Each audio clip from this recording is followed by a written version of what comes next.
मैं वी के पांडे आपका अपने सक्सेस पॉइंट चैनल में स्वागत करता हूं। आज एक बहुत ही मुख्य परीक्षा के बारे में जानकारी मैं देने जा रहा हूं।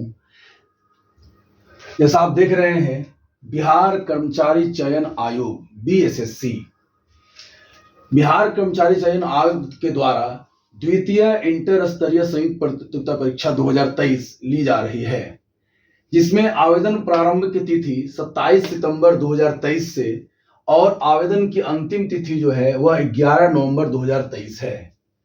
पदों की कुल संख्या 11,098 है। काफी ज्यादा सीट है। पिछली बार, अब जानने वाली बात यह है क्या इंपॉर्टेंट है और इसका क्या खासियत है। यह 10 साल के बाद, लगभग 10 साल समझ सकते हैं।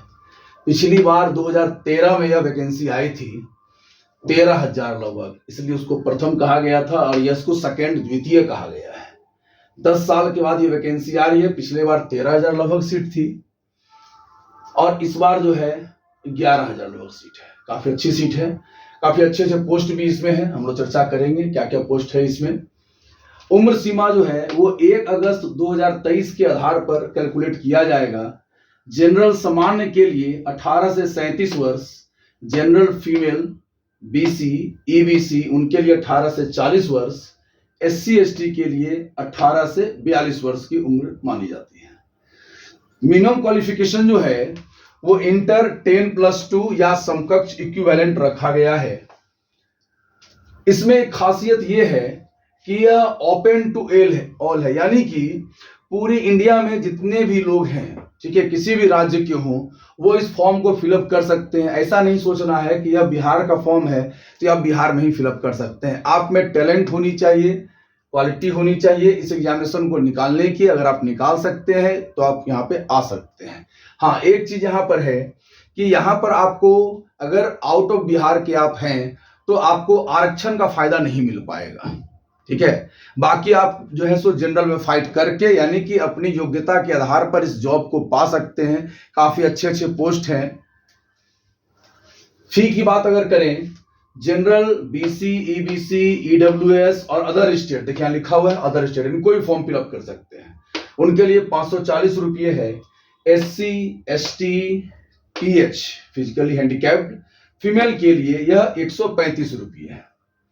सिलेक्शन प्रोसेस जो है, प्री एग्जामिनेशन प्रारंभिक परीक्षा, मेंस एग्जामिनेशन मुख्य परीक्षा, डॉक्यूमेंट वेरिफिकेशन और मेडिकल। तो प्री एग्जाम और मेंस एग्जाम ही हमारे यहाँ का मेन है, क्योंकि डॉक्यूमेंट वेरिफिकेशन में तो डॉक्यूमेंट्स चेक किया जाएगा और मेडिकल कुछ खास इसका होता नहीं है। तो मेनली यही हमारा जो है एग्जामिनेशन का है कि कब कब एग्जामिनेशन होना है, कैसे क्या होना है। अब हम लोग आगे चर्चा करेंगे कि इसमें ये जो एग्जामिनेशंस होगा, प्री एग्जाम, मेंस एग्जाम, ठीक है, इसका सिलेबस क्या रहेगा, कौन कौन से सब्जेक्ट पूछे जाएंगे, उन सब्जेक्ट्स में क्या चैप्टर्स पूछे जाएंगे। चलिए हम लोग उसकी थोड़ा सा चर्चा करते हैं, ठीक है।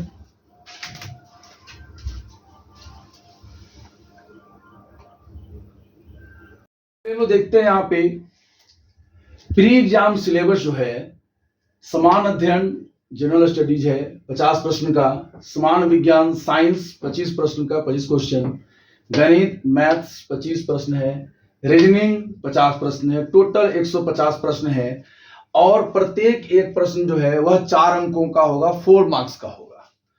तो यहाँ पर ये 200, यह 100, यह 100, यह 200, टोटल हो गया 600 अंक का।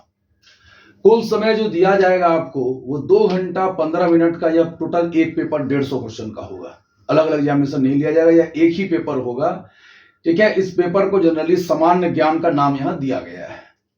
नेगेटिव 1 अंक का होगा, यानी कि अगर आप बनाते हैं तो 4 अंक मिलेंगे और अगर कोई गलती हो गई तो 1 अंक काट लिया जाएगा। रिजल्ट जो है वो इसका 5 गुना प्रकाशित किया जाएगा। 11,098 सीट है तो इसका 5 गुना यानी 55,490 सीट आउट, रिजल्ट आउट किया जाएगा। और जब आप इसमें क्वालिफाई कर जाते हैं तो मुख्य परीक्षा के लिए फिर से फॉर्म भरना होगा। इस चीज का आप ध्यान रखिए। यह नहीं सोच लेना है कि परीक्षा पास कर जाएंगे तो एडमिट कार्ड हमारा फिर से आएगा, फॉर्म भर लेंगे, बिना फॉर्म भरे हुए डायरेक्ट एग्जाम दे देंगे, वो चीज यहां नहीं होगा। इसलिए इसी को याद रखना है कि जब आप पास हो जाएंगे तो मुख्य परीक्षा के लिए फिर से निकाला जाएगा और आपको फिर से फॉर्म भरना होगा और फिर से वही फी आपको जो इसमें रिक्वायरमेंट होगा उम्मीद तो यही हो रहा है कि जो भी 540 रुपया जो भी लग रहा है अभी वही उसमें भी लगेगा।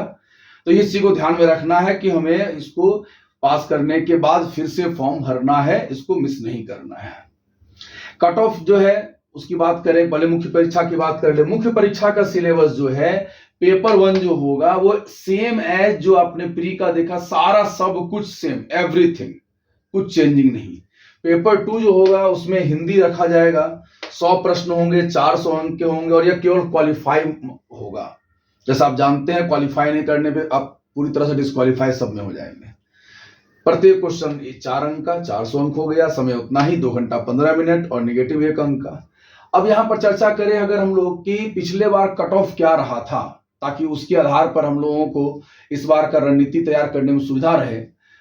पिछले बार का कट ऑफ जो है जनरल का 96.91 गया था, यानी हम 150 की बात कर रहे हैं, 150 के हिसाब से, परसेंटेज की बात नहीं कर रहे हैं। 150 में 96.91 गया था।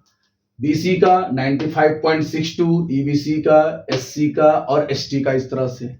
मेंस का जिसमें फाइनल मेरिट बना उसका जो है जनरल का कट ऑफ 110 का था, बीसी का 106 का था, ईबीसी का 104 का, एससी का 98 का, एसटी का 97 का। यह जो कट ऑफ था यह उस समय का था 2013 का। आप समझ सकते हैं कि 2013 के समय में 10 साल पहले जो आज के समय में आप YouTube देख पा रहे हैं, जितने वीडियोस देख पा रहे हैं, जितना आराम से आप नेट चला पा रहे हैं, जितनी चीजों को आप यूज कर पा रहे हैं, पढ़ पा रहे हैं, समझ पा रहे हैं, उस समय यह सब कुछ भी सुविधा नहीं थी। कट ऑफ इतना गया था। अब आप उम्मीद कर सकते हैं कि इस बार का कट ऑफ कितना जाना चाहिए। पिछली बार जो है 18.5 लाख फॉर्म भरे गए थे, जिसमें से बहुत सारी त्रुटियां होने के कारण 8.5 लाख ही फॉर्म सिलेक्ट हुए थे, एग्जामिनेशन उन्होंने दिया था। तो 18.5 लाख पिछले बार फॉर्म भरे गए थे, लोगों को जानकारी नहीं थी, इस कारण से मिस्टेक्स भी हुई है। तो आप फॉर्म भरने में काफी ज्यादा ध्यान दीजिएगा। इस बार उम्मीद है 18.5 लाख पिछले बार था 2013 में, तो 10 साल में काफी ज्यादा स्टूडेंट्स बने हैं, काफी ज्यादा पॉपुलेशन बढ़ी है। तो उम्मीद तो यह लगाया जा रहा है कि 30 लाख तो स्टूडेंट्स फॉर्म फिलअप जरूर करेंगे, क्योंकि इस बार जो है ओपन टू ऑल भी हो गया है, पूरे इंडिया के लिए हो गया है। तो 30 लाख तो फॉर्म भरेंगे, लेकिन उससे आपको चिंता नहीं करनी है। आपको अपने लिए तो केवल 1 सीट चाहिए, बस उस 1 सीट के लिए ही आपको इस पर विचार करना है और कुछ नहीं करना है। ठीक है, तो ये आपने देखा सारा चीज। अगर कुछ छूट गया हो तो आप मुझे कमेंट बॉक्स में लिख सकते हैं, या मेरे मैं नंबर भी दे रहा हूं। कुछ जानकारी अगर आपको चाहिए होगी तो यह मेरा नंबर है। ठीक है, आप इस नंबर पे व्हाट्सएप मुझे कर सकते हैं और जो भी जानकारी की जरूरत होगी आप कर सकते हैं। कॉल नहीं करेंगे क्योंकि कॉल मैं रिसीव नहीं कर पाऊंगा। ठीक है, मैं क्लासेस में रहता हूं, तो आप मुझे मैसेज कर देंगे, जब मैं फ्री होऊंगा देख लूंगा और आपका जवाब दे दूंगा। आप कमेंट में भी कर सकते हैं, ठीक है, या आप मेरे व्हाट्सएप पे भी कर सकते हो, आपकी इच्छा, जो आपको सुविधाजनक लगता है। व्हाट्सएप चूंकि कंटिन्यूटी रहता है, कमेंट तो बार बार चेक हो नहीं पाता है, इसलिए व्हाट्सएप ही करें, ज्यादा बेहतर रहेगा। इससे आपको जो भी जुड़ी हुई जानकारी और अगर जरूरत होगी तो वो मैं बताऊंगा। ये आज मैंने आपको चर्चा कर दिया कि कैसे कैसे एग्जामिनेशन का प्रोसीड्योर है, क्या है, नहीं है। अगला जो वीडियो मैं बनाऊंगा उस वीडियो में जो सब्जेक्ट्स हैं, जितने भी सब्जेक्ट, चारों सब्जेक्ट्स आप देख रहे हैं, इन चारों सब्जेक्ट्स के सारे चैप्टर पर डिस्कशन करूंगा मैं कि कौन कौन से चैप्टर इसमें पूछे जाएंगे। और उसमें जो मुख्यतः गणित की बात होगी, जैसा आप जान रहे हैं मैं तो गणित पढ़ाता हूं। ठीक है, तो गणित की बात होगी तो गणित पर विशेष चर्चा होगी। ठीक है, गणित की विशेष चर्चा होगी। गणित में कितने सारे चैप्टर्स हैं और उनसे क्या क्या क्वेश्चंस पूछे जाएंगे, कितने तरह के क्वेश्चंस होंगे, उसकी चर्चा होगी। किस किस चैप्टर से क्वेश्चंस पूछे जाएंगे उसकी चर्चा होगी।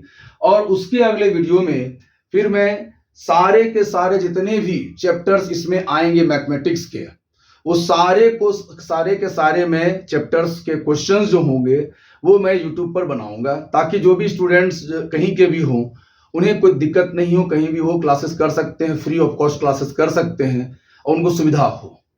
ठीक है, थैंक्स।